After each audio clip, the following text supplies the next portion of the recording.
Very significant that the day we present this petition, the gods are weeping. The gods are weeping. As the horror of what is facing our treasures. This is a petition really of the people, 24,600 people who have signed it. That's a massive amount of people in about 6 weeks to 2 months. It's just taken off. This has captured the popular imagination of people up and down Aotearoa. The heart of my cry for justice in all this is that the people got together, the courts got together, the experts got together, and we created together a water conservation order. And that water conservation order was brought into law. 3 to 4 months later, round the corner comes the fast-track bill. And that was just a shock. We were safe, but now we are suddenly pitched into dangerous waters with Siren Gold making an application to be fast-tracked, and that's just sitting there. And so at the heart of this petition is we're asking that not to happen.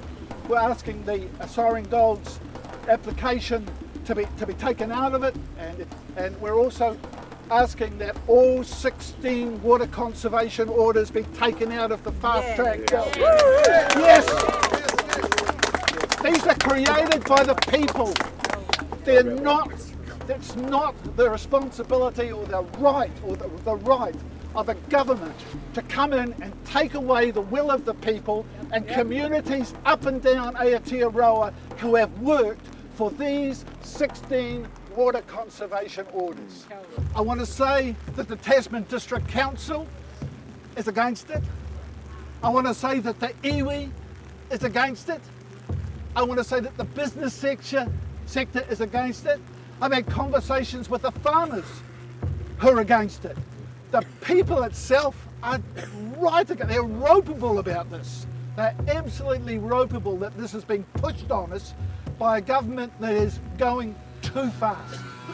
And so I would want to just speak, if I may, to the government. You know, again, it's that precautionary principle. Better safe than sorry. Don't fast-track Te Waikoropupū. Thank you very much. Kia ora. I'll pass it to you, Lan, and I'll leave it to you, Steve, and yourself to reply. Thank you. Kia ora. It shouldn't be so hard to protect our most outstanding water bodies. Why is that so hard? It shouldn't be so hard. Thank you for keeping this issue alive and bringing it into the House today. And I'm going to hand over to my colleague Steve Abel. Kia ora. Yeah, kia ora. It's wonderful to see you all here and acknowledging fellow parliamentary colleagues as well. We are going to stop this from happening. We're going to stop this. We're going to stop this by a people's movement. It's a very important thing to protect. This government's intention on a 19th century extractive economy means of supposedly developing wealth is so archaic and so disproven. These gold mining propositions that they're pushing in the Coromandel, they're pushing in Otago, and they're pushing on you in Golden Bay are absolutely not the way to go.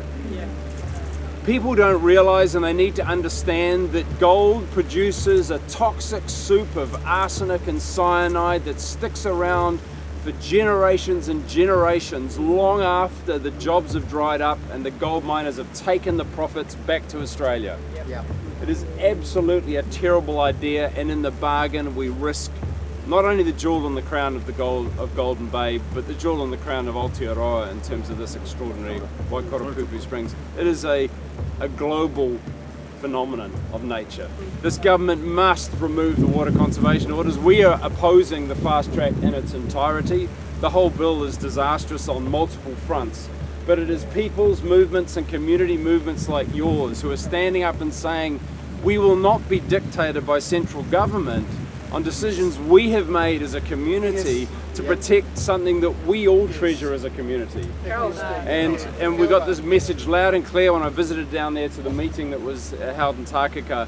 This was across that community who were against this. And that water conservation order was achieved through work with farmers, with iwi, with local people. That is exactly how we should make decisions in this country. Not by central government dictates by the likes of Shane Jones. That is not how we should do it. So I commend you in your resistance and your coming and making a stand here today. We received this petition with honour, and it is upon us to stand and advocate in your cause, for the cause that serves us all, which is protection of Te Taio, protection of Te Mana o Te Wai, protection of these precious water bodies, and the aquifer for the good of that whole community, because everyone depends on the water that comes down out of Sam's Creek. Sam's Creek in itself is a magnificent place that should not be messed with, aside from the fact that it feeds the aquifer that goes to Te Waikoropupū. So thank you very much for having us here today, and thank you for being here. We will continue to resist, and we will make sure that this gold mine does not go ahead. So the fight that you are fighting here is a very, very important one to win for Waikoropupū Springs. But there is a bigger issue here, which is the protection of all conservation orders.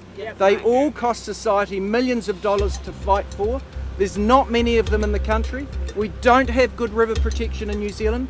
The majority, we've still got rivers that are declining in water quality. This government's overriding all these water provisions everywhere else, and you mark my words, they'll try and do it again for water conservation. So gird your loins, win this fight, but then get ready for the next one. We hear you and we are with you, both in the streets but also taking that fight into the halls of power. I think, as all of our speakers have just outlined, what we have with the fast-track legislation is something that is fundamentally undemocratic, anti-te tiriti, and puts profit before people and planet. So we are here, and I'm stoked that we're here with our Labour colleagues to take this fight into the halls of power, to fight that fight for you. And tune into question time, because Lan will be asking some questions. Oh no, tomorrow. Yeah, Lan tomorrow will hopefully be asking some questions to the Prime Minister specifically about this issue. So this is where we will continue to take your mahi in the streets and organising in community in there and holding the government's feet to the fire. But we cannot do this alone. We need all of you continuing to organise, and we will continue to get out there into the community to organise alongside you. So as the Honourable David Parker's just said, let's keep up the fight. Kia ora.